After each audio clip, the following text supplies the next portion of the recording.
Hello my dear friend, मैं सुदर्शन सोनी आपका अपने YouTube channel Soni genius classes में स्वागत करता हूं। दोस्तों इस वीडियो में हम जो है BTC second semester exam math Agarwal series से पढ़ रहे हैं। दोस्तों चैप्टर नंबर 4 पढ़ रहे हैं। ठीक दोस्तों, इस वीडियो में हम लोग लघु उत्तरी क्वेश्चन को पढ़ेंगे। दोस्तों लघु उत्तरी प्रश्न, शॉर्ट आंसर टाइप क्वेश्चन। इससे पहले वाले वीडियो में दोस्तों हम वस्तुनिष्ठ ऑब्जेक्टिव क्वेश्चन और अति लघु उत्तरी प्रश्न पढ़ चुके थे। ठीक दोस्तों, चलिए बिना देरी के हम लोग शुरू करते हैं। ठीक है दोस्तों, सबसे पहला क्वेश्चन क्या बोल रहा है कि पूर्ण संख्याओं के योग के प्रगुणों को लिखिए। पूर्ण संख्याओं के योग के प्रगुण लिखना मतलब नियम लिखना है। ठीक है दोस्तों, चलिए हम लोग शुरू करते हैं। पहले पूर्ण संख्याओं में जोड़ के प्रगुण। पूर्ण संख्या किसे कहते हैं आप लोग जान चुके हैं दोस्तों कि प्राकृतिक संख्याओं में शून्य को मिला देने से जितनी सारी संख्याएं बनती हैं वो सारी की सारी संख्याएं हमारी पूर्ण संख्याएं कहलाती हैं। पूर्ण संख्याओं में दोस्तों जो पहली वाली 0 है ये सबसे छोटी पूर्ण संख्या, तो यही पूर्ण संख्याओं का हमें जोड़ मतलब योग के प्रगुण लिखना है। नियम कौन कौन से नियम है दोस्तों? पहले योग का संवरक प्रगुण होता है दोस्तों। योग का संवरक प्रगुण क्या होता है दोस्तों? चलिए हम लोग इसको समझते हैं। ठीक है दोस्तों, पहला क्या बोला है कि योग का संवरक प्रगुण। कहने का मतलब है दोस्तों अगर कोई दो पूर्ण संख्याएं हैं जैसे 3 और 4, इन दोनों को अगर हम जोड़ रहे हैं, ये दोनों क्या है? पूर्ण संख्या। क्या है? जैसे 3 और 4 क्या है? पूर्ण संख्या है ना। तो ये दोनों अगर पूर्ण संख्याएं हैं तो 3 और 4 कितना हो जाएगा? 7। तो जो हमारा आएगा मान वो भी क्या होगा? पूर्ण संख्या होगा। यही योग का संवरक प्रगुण है। कहने का मतलब है अगर परिमेय संख्या है तो जोड़ने पर परिमेय संख्या आएगी, अपरिमेय संख्या है तो जोड़ने पर जो आएगी संख्या वो भी अपरिमेय आएगी, वास्तविक संख्या है तो जोड़ने पर वो वास्तविक संख्या आएगी। ठीक दोस्तों, तो यही क्वेश्चन पहला योग का संवरक प्रगुण समझ में आ गया होगा।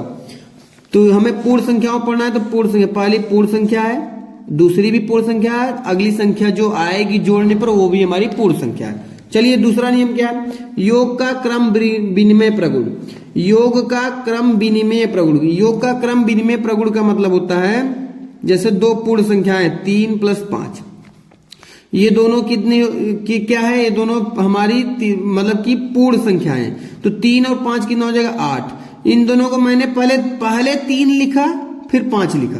अब इसके क्रम को बदल देते हैं, पहले 5 करते हैं फिर 3 करके देखते हैं। तो 5 3 8, फिर भी 8 ही आया।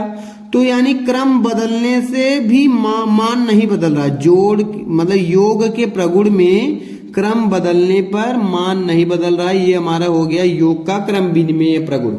योग का तत्समक अवयव प्रगुण। योग का तत्समक अवयव प्रगुण का मतलब होता है दोस्तों ऐसी संख्या जैसे पूर्ण संख्या कोई मान लीजिए 9 क्या है? पूर्ण संख्या है।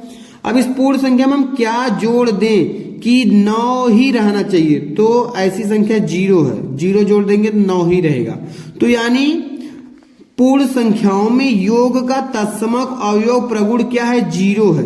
किसी भी संख्या जैसे 8 लीजिए, 8 में 0 जोड़ेंगे 8 ही आएगा, 7 में 0 जोड़ देंगे 7 ही आएगा। तो यानी योग की संक्रिया पर, योग के नियम पर दोस्तों, योग के संक्रिया पर तत्समक अवयव क्या है? 0 है। ठीक है, जो 0 जोड़ने पर वही संख्या रहती है। चलिए आगे, योग का साहचर्य प्रगुण। योग का साहचर्य प्रगुण क्या होता है? साहचर्य मतलब साथ साथ, साहचर्य का मतलब है साथ साथ। चलिए देखिए जैसे 2 + 3 + 4 कर दिया।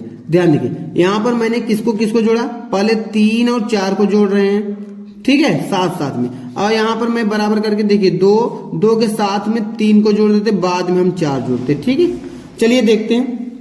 तो 2 ऐसे रहेगा प्लस 4 3 7 हो जाएगा बराबर। इसको करिए आप 3 2 5 और 5 + 4 9। देखिए 7 2 9 इधर भी आ जाएगा और 5 4 9 इधर भी 9 आ जाएगा। यानी योग की संक्रिया पर साहचर्य नियम यही है। साहचर्य मतलब साथ साथ दो संख्याएं जोड़ने पर मान न बदलने चाहिए, मान नहीं बदले, जो आंसर आया वो बदल नहीं रहा है, तो ये योग का साहचर्य प्रगुण होगा।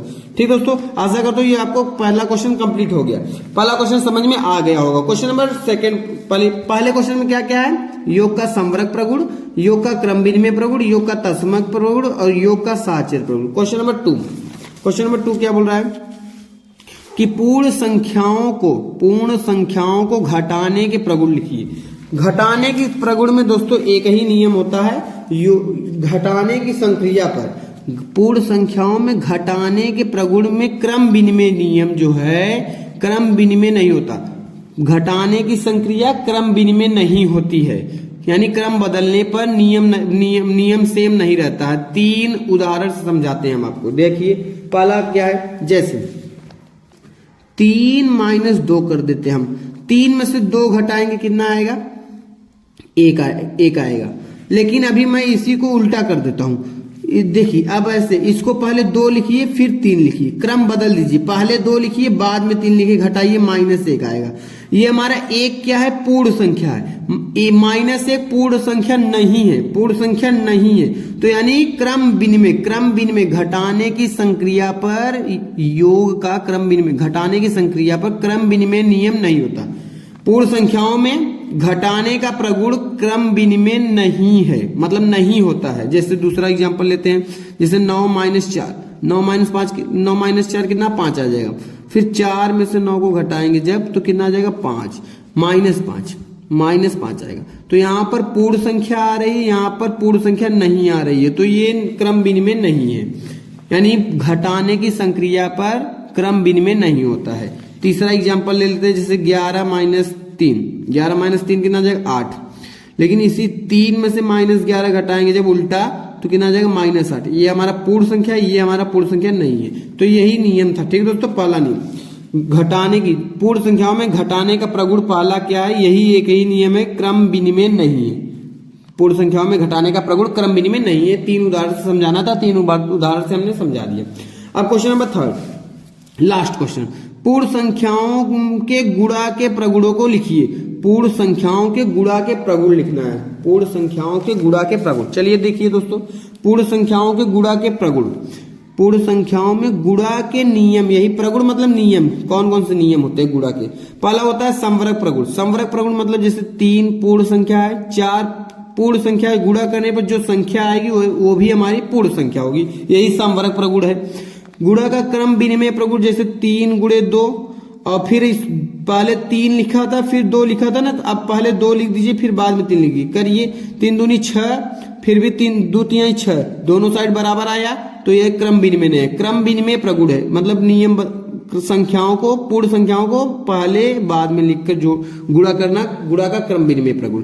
शून्य गुणन प्रगुण, शून्य गुणन प्रगुण क्या है, जैसे कोई संख्या 7 है, 7 में 0 से गुणा करने पर 0 आएगा, तो ये शून्य गुणन प्रगुण है। शून्य गुणन मतलब कि पूर्ण संख्याओं में किसी भी संख्या में 0 से गुणा करोगे आप तो 0 ही मिलेगा, ठीक है। अगला गुणनफल का तत्समक अवयव, गुणनफल का तत्समक अवयव, जैसे पूर्ण संख्या है मान लीजिए 9, इसमें कितने से गुणा करें कि 9 है तो 9 ही रहना चाहिए, ये तत्समक अवयव होता है। जैसे 9 में 1 से गुणा करेंगे, 9 1 कम 9। चलिए देखिए दोस्तों आगे क्या बोला, गुणन संक्रिया का साहचर्य प्रगुण, गुणन संक्रिया का साहचर्य। इससे पहले वाले में तत्समक अवयव समझ में आ गया। तत्समक अवयव मतलब गुणा का तत्समक अवयव क्या है, 1 है, यानी कोई संख्या हो उसमें अगर हम 1 से गुणा करेंगे तो वही संख्या मिलेगी, यही गुणा का तत्समक अवयव है। चलिए आगे गुणन संक्रिया का साहचर्य प्रगुण, जैसे 2 × 3 × 4। देखिए पहले 3 और 4 का गुणा कर लेते हैं, पहले 3 और 4 का गुणा होगा। अब यहां पर मैं 2 गुणे पहले 3 कर दूं, 2 × 3 कर दूं, बाद में गुणे बाद में 4, ठीक है।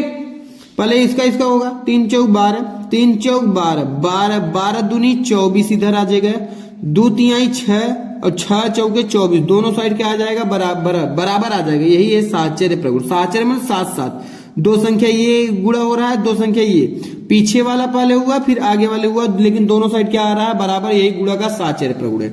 अगला गुणन संक्रिया पर योग का वितरण प्रगुण, गुणन संक्रिया का योग पर वितरण प्रगुण, योग पर वितरण प्रगुण, ठीक है दोस्तों, योग पर। चलिए योग पर जैसे 2 फिर गुणे 3 + 5 लिख दिया मैंने, ठीक है।